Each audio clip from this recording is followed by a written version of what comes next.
If you ain't part of his freedom fight, don't come talk about I've been there since the beginning. BS. Yeah. You know, I actually got it posted on one of my pages to make sure people see it. The master teacher then spoke.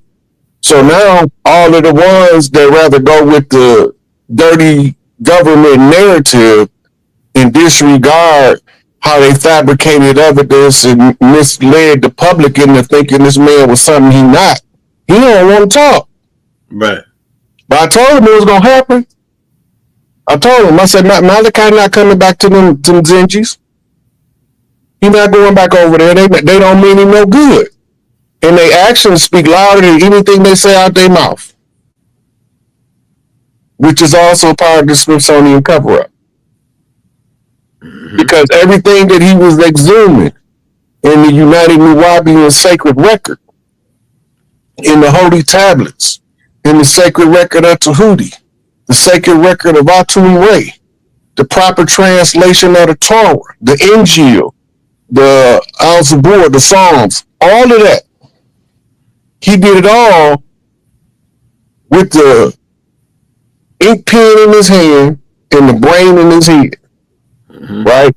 So here he is, we face to face with the beast, and we rooting for him to come home, and you still got people in our community that rather believe the government narrative created by some traitors than to go with the facts. They don't want to hear the facts. They rather hear the gossip. And he ain't messing with them. That's for the record. Hey, I'm glad. Remember, anything we put out is public notice. Notice the agent is notice the principal. They all been notified. Yeah, the cookie is crumbling. Like we knocking them down. We nailing them every time we nail right, hit right on the nail every time we have. He literally said he'd be home soon. Yeah, it's gotta happen now. Yeah, so we know he don't just be barking. He ain't telling us that in 2005. This is the time. You know what I mean?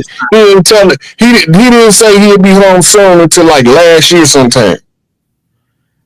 You know what I think is gonna happen. I think since Larry got Larry got working this way, Doc, then they're gonna be Jeff. Jeff gonna get out right after that because this is a military operation against us since the beginning. Even Smithsonian Institute is a military operation. Why the government signing a law into about a museum? Why you got to have a law? And then you got stuff where you can't even go and see. And then they got most of they showing you the first women and man, like the oldest woman and man, like even at home already. They showing you that they was over here in the Smithsonian Institute. They show you that they was over here, and they show you that they show you that part that they were black people, dark skinned people that was over in America. They got the actual statues of them in the Smithsonian Institute. So it's like some of the stuff. If you know what you know, it's like if you walk up in that raw and you start looking at stuff how it's placed, you'll say, okay, I know, I see what they telling me. But for the average person that walk in there, they looking at slavery, they looking at this and that. It's like a different eye. So could you go in on that a little bit, like having that eye to be able to code read how because they alchemists and they got to display their alchemy in order for everybody to see. If you are alchemist, your alchemist got to be displayed.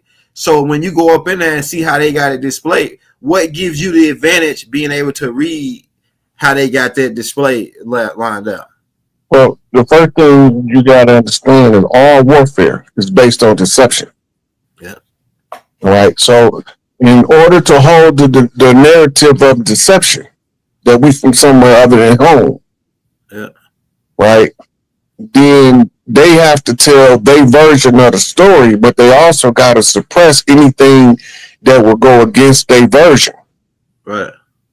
The eye to see, that's something you develop over time. When you see them doing the same thing over and over, see, we only talk about the Smithsonian over here. Right. We ain't talking about the artifacts in France. We ain't talking about the artifacts in England. We ain't talking about the artifacts in Italy, Portugal, Spain, and all of the rest of the countries of Europe that conceal artifacts under the pretense of curators of museum artifacts. Right. They got to control the narrative. Even them controlling the narrative, our ancestors left what we call markers. Mm-hmm. So when they try to conceal something, but it got a marker with it, it got a certain glyph on it. Mm-hmm. They know what a lot of the glyphs mean, but some of the glyphs they can't figure out what they mean. Mm-hmm. It's just like some of the when you read hieroglyphics, you get to parts where they don't know the actual literal translation of what that symbol is. So they give you what the closest thing they can explain that they can understand that it means. Mm-hmm. Right? The eye is part of your awakening process. Mm-hmm. Right? If your right brain not activated, you can miss out. Mm-hmm. That's your mother brain. Mm-hmm. Left brain is your father brain. Mm-hmm. Mother brain control your left side. Father brain control your right side. So even though the mother brain is on the right side, the father brain controlling your right hand. So I'm gonna be my mama's boy, but I'm definitely my daddy's son because I'm gonna use his right hand to slap you straight. I mean, so they have to try to conceal it, but our recognition of who we are, that's part of your genetic memory. I've been talking about genetic memory since '98. When I was locked up, guys used to tell me, ain't no such thing as genetic memory. I said, yeah, it is. Yeah. Animals even got it, and in animals they call it instinct. Yeah. Right? But genetic memory is everything that's on your DNA. You go back 16 grandparents, you got like a couple thousand. Right. At least 1,000 and some change. Right. 18 generations back. So you looking at you drawing all of that information from historical DNA coding from people experiencing events. You can tap into that through meditation and mind focus. Mm-hmm. Mm-hmm. You know, so where they now? All right. Hey, Rod. Now this first clip I'm gonna play, it kind of stimulates the next question, and I kind of figured out the connection with these guys, and then you could go in on there. I'm gonna ask the question based off of this first video. Roll the coin. He interested in helping the Smithsonian Institute to cover up stuff in America, because being the Christianity and all that. Go ahead. Dude, the first thing about the church is the Roman Empire didn't fall when they told us it did. It just reduced its operations to the clergy and concentrated its power in the Pope of the Vatican. So this is who we've been fighting. We've been fighting the Pope and his Jesuits, right? But the Jesuits is not what people think they are, which is a lot of internal fighting was going on in the Vatican. The Vatican catacombs got all of the most valuable texts from the Alexandria Library so that information is not leaked to the public. They keep it in the catacombs.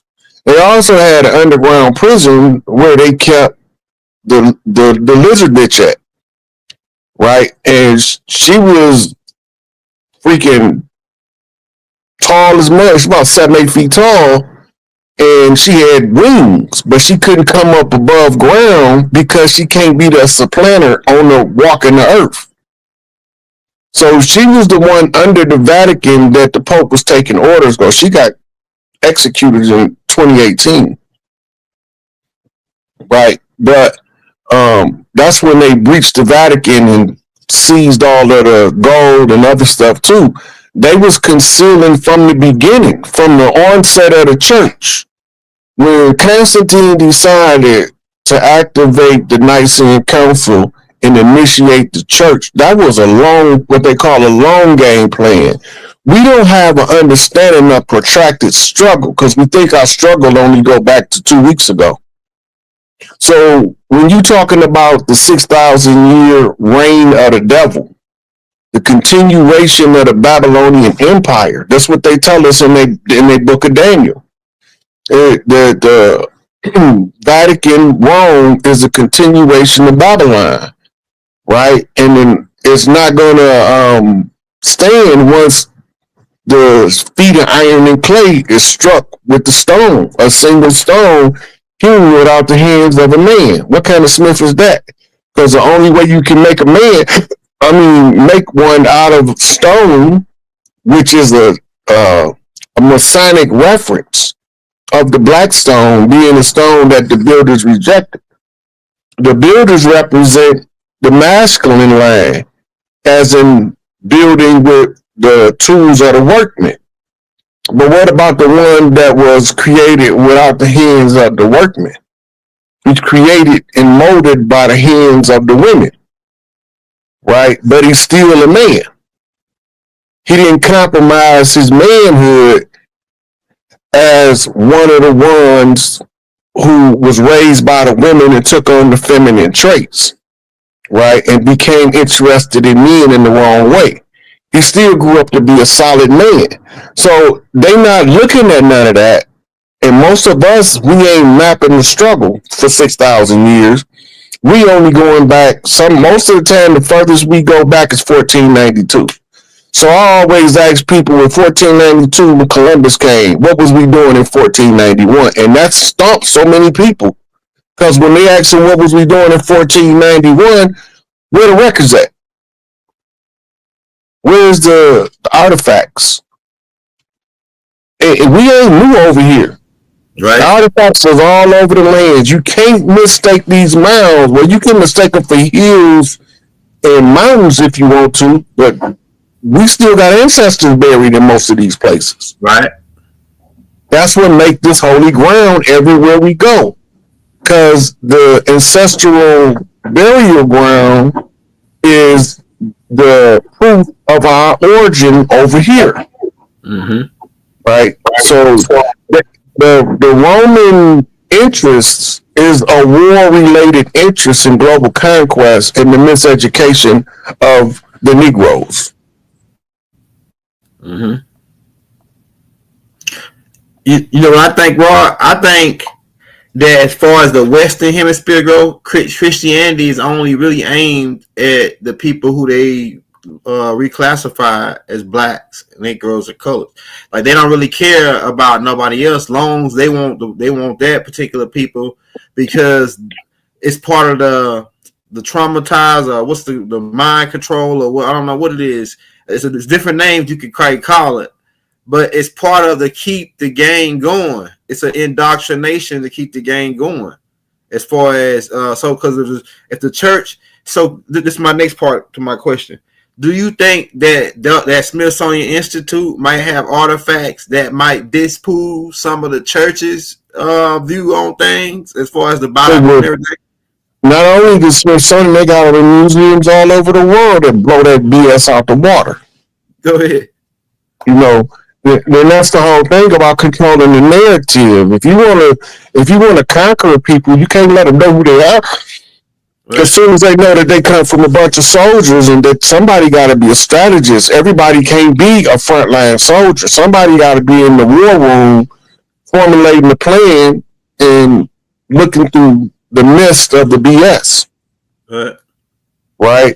So we all, people like me and you, we want to get out there and we want to find where he at. Show him to me. Let me get rid of him. Yeah, because we tired. But when you're dealing with this vast of a reach, we can't go head to head with them like that because they got the military advantage. They got the strategical advantage. They got the logical advantage. So we already the underdog coming into this. Speed of lightning, bolt of thunder. Underdog. So as long as we the underdog, we have to use guerrilla strategy and guerrilla tactics. And that's one of my specialties. That's why I'm here telling people all of the stuff that I'm saying, because it's part of the guerrilla strategy. It's part of using guerrilla warfare of a smaller, less equipped military force to conquer a diabolical, expansive, much larger and well-armed force. So you got to use guerrilla tactics. You can't come in there and think that you're going to fight them face-to-face, man-to-man. They got more troops than you do. Yeah, more money. They troops is better trained than your troops. They troops, and half of them have been to war, and the other half of them know how to strategize war. By the time they get to be a sergeant in the army for about 3-4 years of that, they know how to run the troops. All they got to do now is expand their information base, and then that's going to automatically increase their value to the structure. You know, so they have to do this stuff. It's just the whole church narrative, right? You got to remember, the church is the ones who commissioned the Huguenots from France and the conquistadors from Spain and the gentry from England to settle over here. They was never supposed to come over here. We had nothing to do with what they had going on over there until they sent their minions over here to drag us into their conflict. So our remedy is, okay, when we get done taking care of y'all, we're going to have it all because you shouldn't have never came over here in the first place. Bothering some peaceful people that was minding their business. We didn't have no criminal activity. Right? But they don't want to talk about that. They don't want to talk about the first prison was built in Pennsylvania after colonization. They don't want to talk about that. We didn't need prisons. We knew how to deal with each other because we know our nature. They can't control our nature because they not us. So what do? Suppress, subjugate, subdue. Right? Anytime one of us rise up, chopping down. Right? What Marty say?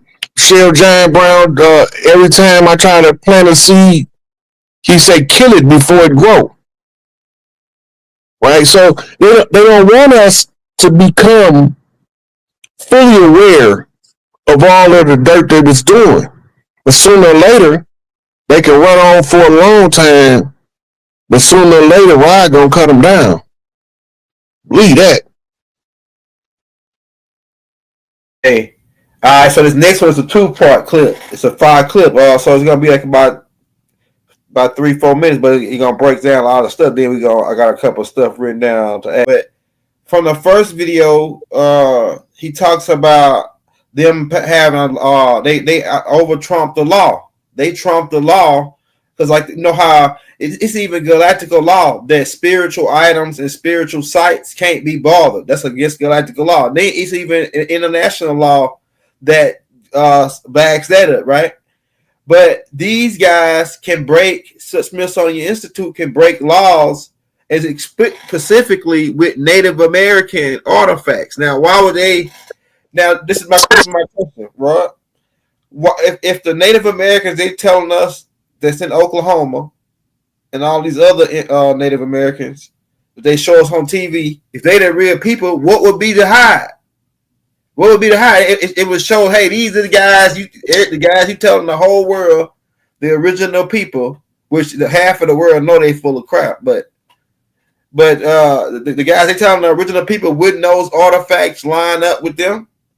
Why would they pass a law saying you got to turn this in? If it's in Native American stuff, you got to turn it in the Smithsonian Institute or else. No. Well, it's not only turning it into the institute. What the guy was talking about when he said he don't trust the Smithsonian is the fact that when all of the museums was ordered to return artifacts that didn't apply to the Smithsonian. Yeah.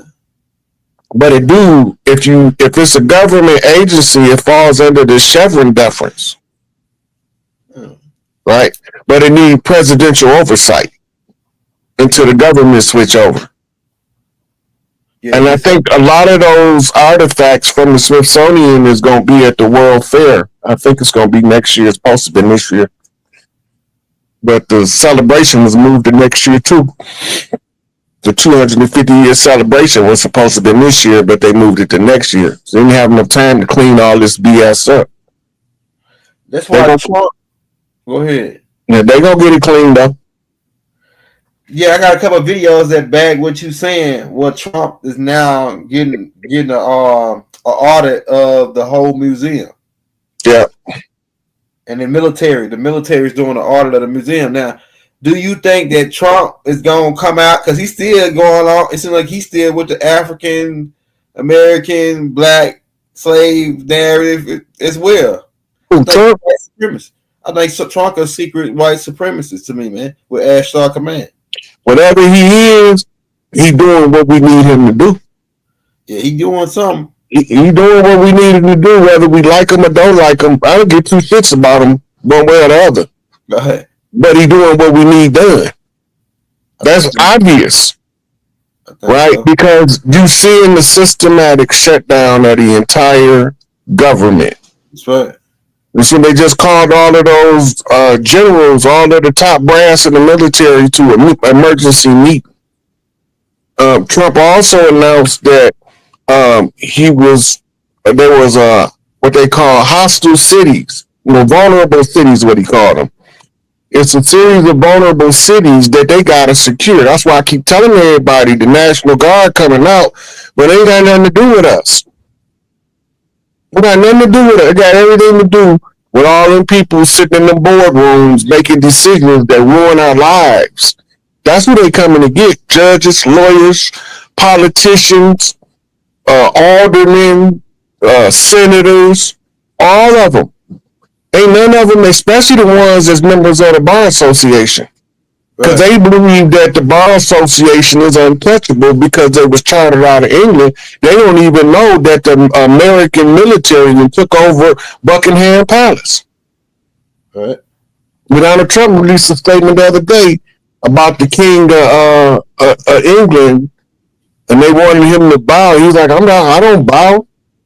I ain't your subject. You got me twisted.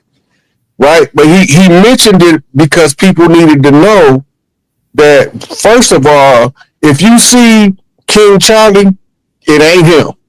It's central casting. He been fried. He got fried when his mama got fried. And both of them still supposed to have been here according to their adrenochrome usage. They were still supposed to be in good health, but they was Gitmo. One of them pale-faced trooper channels, right, showed the death certificate for the Queen Elizabeth, and it said on there, executed. And then the location, it say Gitmo on her death certificate. I'm like, come on, man, y'all gonna keep falling for this stuff? And they keep falling for the same banana in the tailpipe, but all of us ain't falling for it. But enough of us is to slow the process. Right? But the process is the process, and we gonna make progress, even if we gotta drag some of us along with us. Hey, Rob, I've been noticing a lot of the celebrities that were supposed to be on these adrenaline chrome. If you look at them nowadays, they look like they went from looking like a young 20, 30, like if they was 60, they looked at 30 something, young 25. But now, since they ain't got that adrenaline chrome, man, they look like skeletons. They look like, man, like that dude George, that Mexican dude.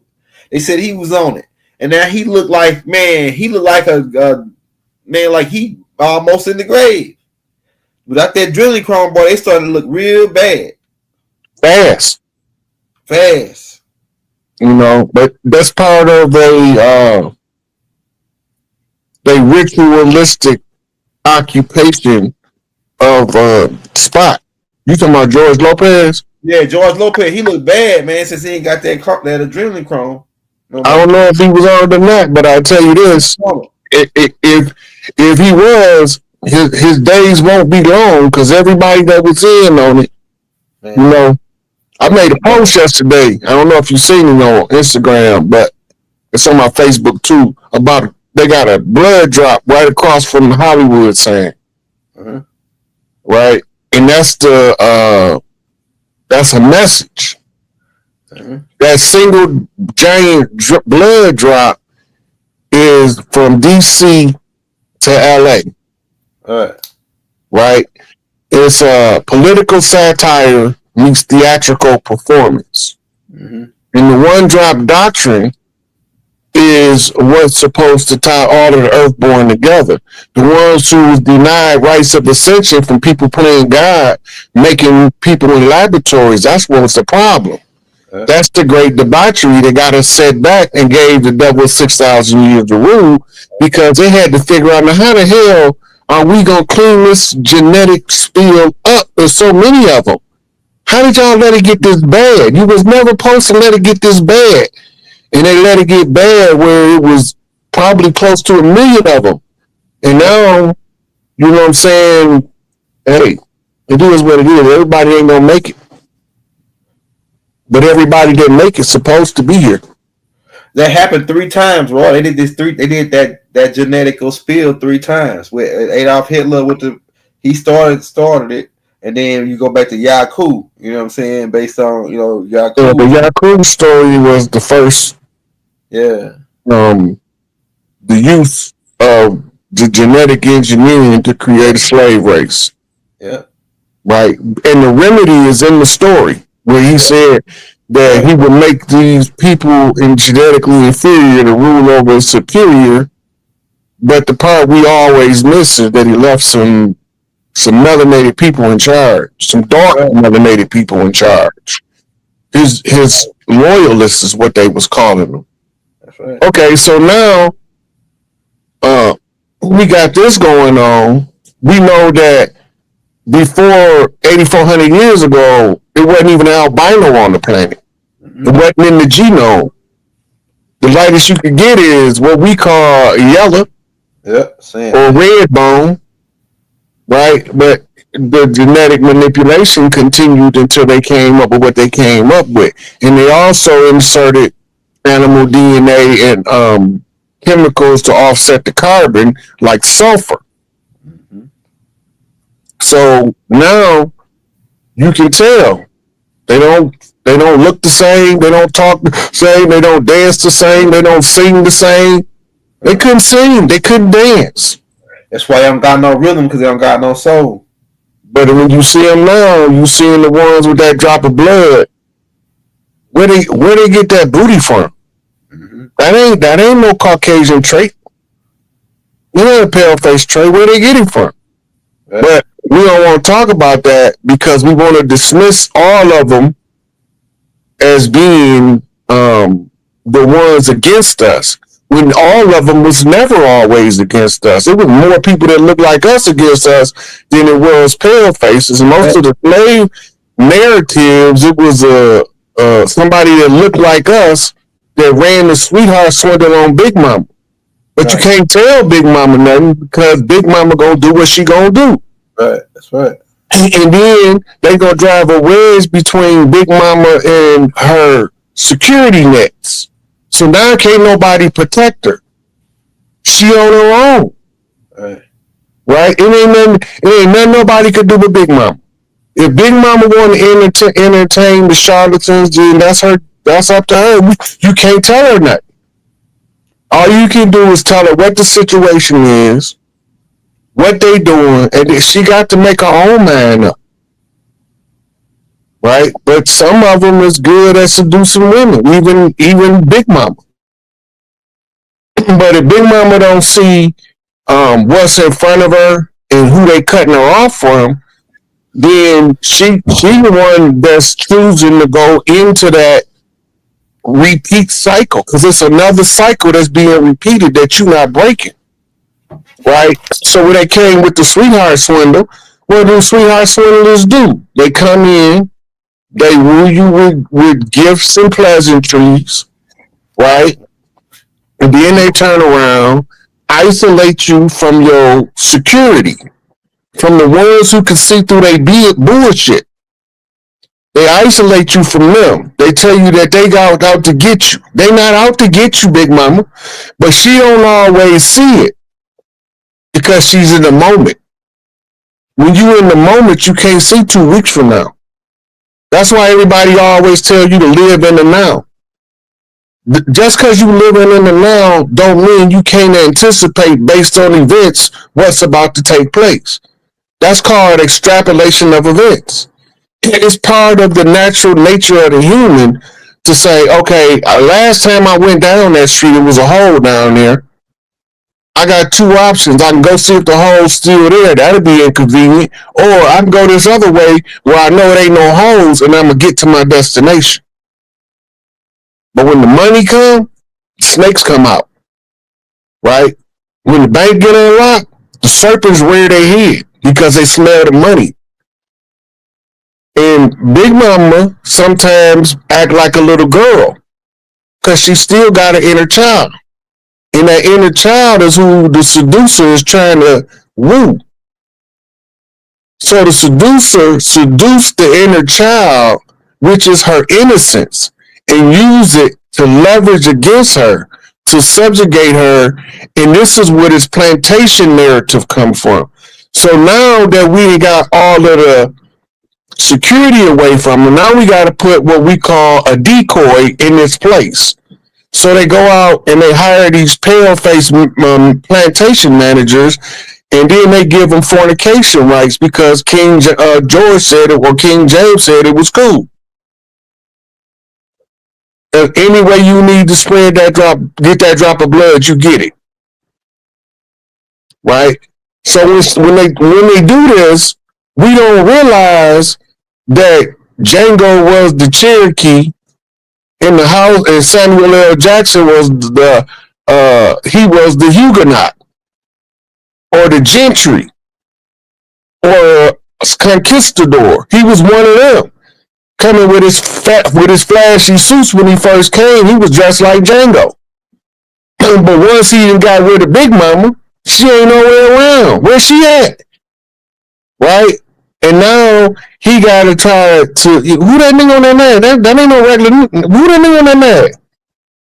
Right? So we sitting here watching the reenactments through Hollywood. They telling us what's going on without telling us what's going on.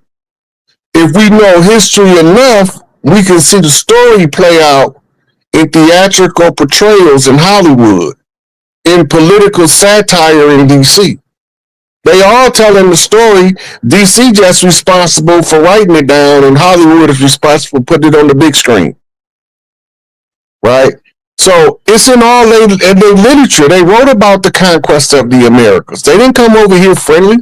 These people don't belong here. Your judges, your lawyers, your prosecutors, your police, all of those are agents of the crown of England. And their days is numbered. Hey, Rod. Now this next one, gonna be getting at, gonna be my question about how